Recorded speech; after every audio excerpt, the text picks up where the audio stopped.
Rádio Bandeirantes, 9h09. E Thaís Freitas e ouvintes, golpes na internet dispararam no período de pandemia e quarentena.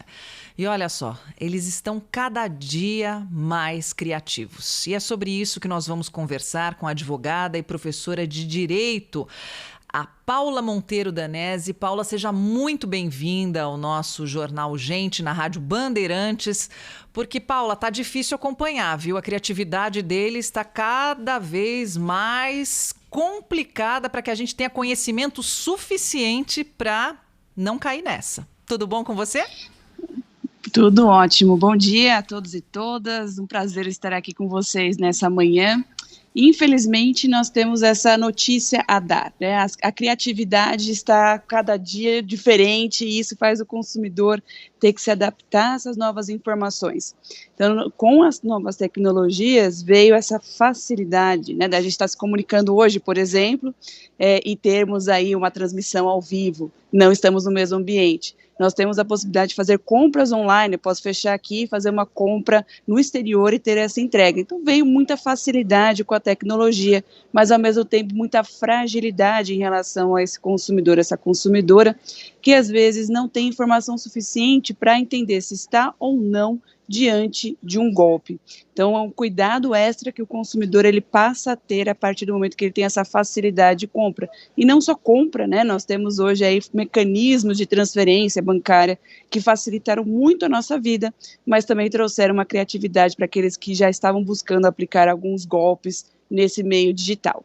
Ô Paula, você falou do ambiente hoje mais propício, até porque quanto mais gente tem circulando no meio digital, maior é a possibilidade de que golpes sejam aplicados. Isso é um fenômeno, mais golpes, Brasil ou mundo? A gente está aqui mais vulnerável?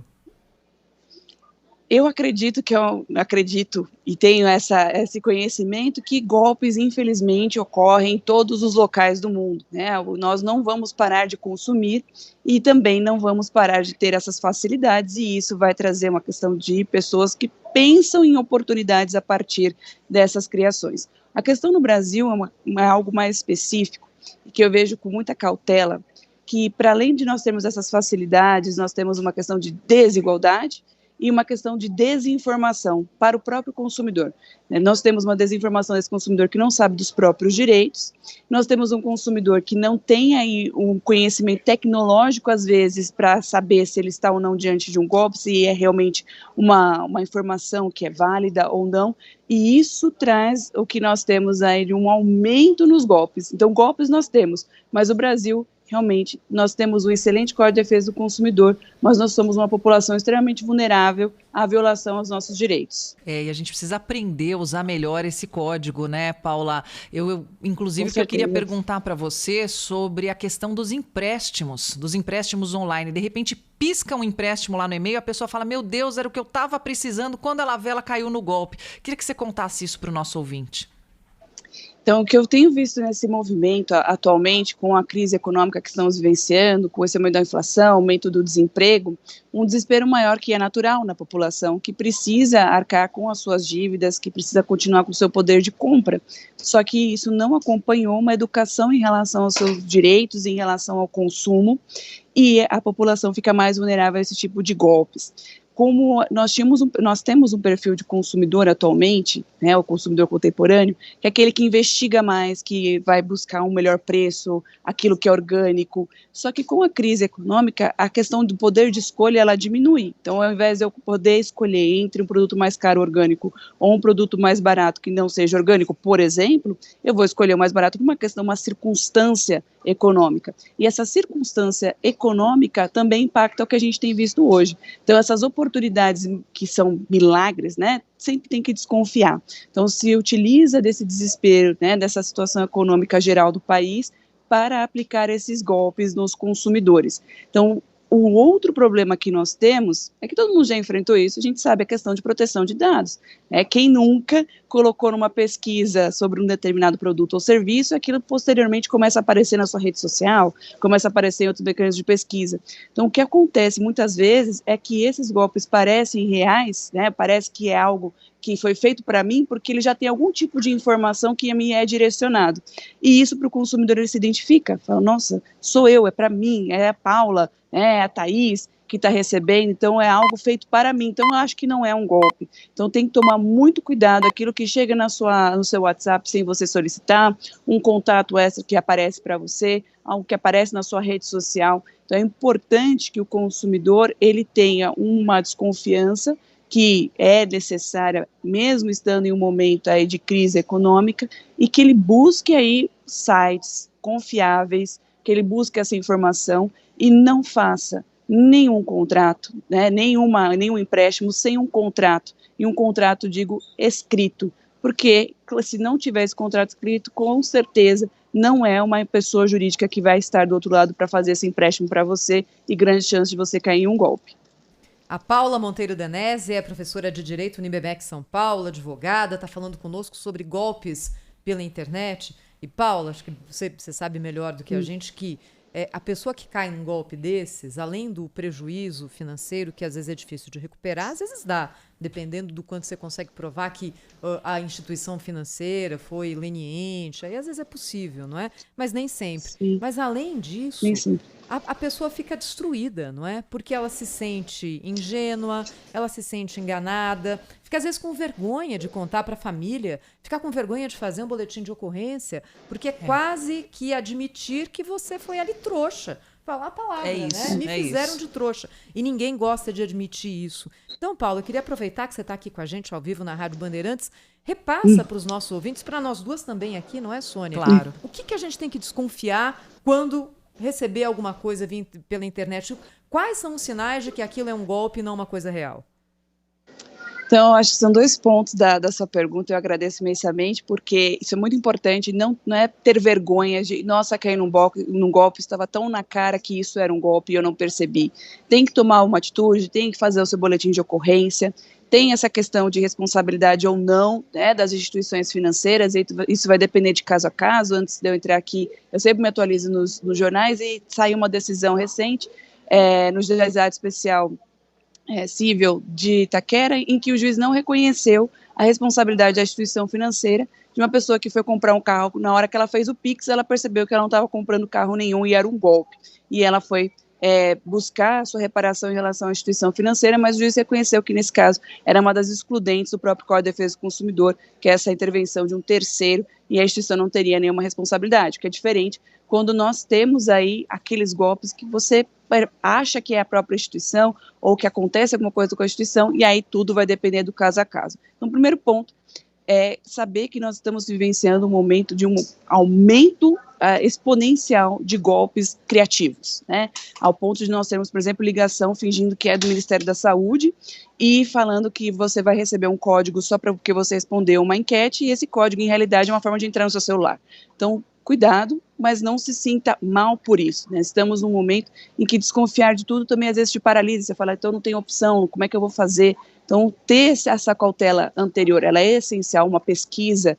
Hoje a gente tem essa facilidade na internet, não custa nada, coloca no Google o nome da pessoa, o nome daquela instituição, veja se ela realmente existe, veja se realmente tem aí uma questão de idoneidade, quanto tempo existe, e não faça nada, nenhuma transferência, sem ter esse contrato anterior. Então, tem que ter essa possibilidade e não se sentir mal, ou seja, tem que ir atrás, você tem que denunciar, porque outros consumidores podem cair no mesmo golpe que você. Então, o seu silêncio pode trazer um prejuízo para outras pessoas. Então, não se silencie em relação a isso, e ao mesmo tempo também não se sinta mal, porque nós estamos em um momento de uma crise econômica que leva as pessoas a agirem de uma forma mais impulsiva para poder ter aquele poder de compra, e isso é uma facilidade para aqueles que querem aplicar algum tipo de golpe. Paula, você, numa outra ocasião, numa outra entrevista, você me disse que hoje os nossos dados pessoais são o novo petróleo. E aí, esse medo que a gente tem agora de dar CPF, as lojas às vezes pedem, alguém liga para fazer uma pesquisa, como é que a gente age nesse caso, Paula? Como a parte positiva é que nós temos a Lei Geral de Proteção de Dados, que complementa com a defesa do consumidor em muitos aspectos. Um deles é esse princípio da finalidade que nós temos. Quando nós vamos fornecer esses dados, a pessoa que está solicitando, a empresa, enfim, tem que falar para você e mostrar para você qual é a finalidade, e que aquele dado não vai ser de nenhuma forma utilizado para promoções, ou não vai ser utilizado de uma forma que você não queira e assim por diante. Tem que estar descrito. Então, esse cuidado, como o CPF, ele abre muitas portas, ter esse cuidado também onde você vai fornecer. Não forneça no seu próprio WhatsApp. Jamais forneça. Tem que ser num site idôneo em que vai aparecer aquilo que a gente chama também de cookies, que vai aparecer aqueles termos que você concorda ou não em fornecer os seus dados. Então, utilizar o WhatsApp para esse tipo de como é que se diz, de compra, de empréstimo, enfim, você vai estar mais sujeito a dar os seus dados e isso ser uma forma de repercutir negativamente para você. Então, com o seu CPF, consegue-se saber muitas coisas sobre você. E um cuidado extra nas redes sociais. Então, hoje a gente é uma sociedade digital que não consegue viver sem esse mundo de conexões em redes sociais, mas temos muito cuidado. Sua rede é aberta, né? Cuidado com isso. Cuidado com as informações que você coloca ali, porque às vezes você coloca o nome do seu pai, da sua mãe, e isso já é um outro aspecto que vai facilitar para aqueles que querem aplicar um golpe em relação a você, que eles vão conseguir te identificar. Então, qualquer forma de identificação desse consumidor, a gente tem que ler com o Código de Defesa do Consumidor, que já traz uma proteção nesse banco de dados, junto com a Lei Geral de Proteção de Dados. Qual é a finalidade? Se você não chegou a essa finalidade, esses dados podem ser utilizados posteriormente para uma outra prática, que talvez seja uma prática ilícita, como a gente tem visto na questão dos empréstimos. Ai, Paulo, é tão difícil, né? Difícil, é difícil. Porque hoje você vai comprar Queria dar uma fórmula mágica. Você vai comprar um analgésico na farmácia. É. E aí a pessoa pede o seu CPF, o seu endereço, o nome da sua mãe, do pai, do gato. É uma doideira isso. E tem uma outra coisa. A gente sabe que o mercado ilegal de dados é uma realidade. E olha, não precisa ser deep web. Você vai na Santa Efigênia e você compra ali dados. Quantas vezes já não foi feita essa matéria de venda de dados assim, do presidente da República até a população brasileira como um todo? Então, é claro que a gente tem que se proteger, mas quem cuida disso também tem que fazer alguma coisa, né, Paula?